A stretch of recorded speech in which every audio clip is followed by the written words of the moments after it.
SK news Telugu ఛానల్కు స్వాగతం.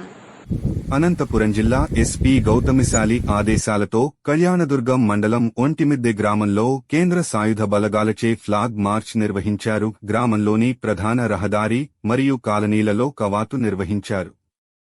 హింసాత్మక ఘటనలకు పాల్పడితే చట్టపరమైన చర్యలు తీసుకుంటామని కళ్యాణదుర్గం డీఎస్పీ బి శ్రీనివాసులు హెచ్చరించారు.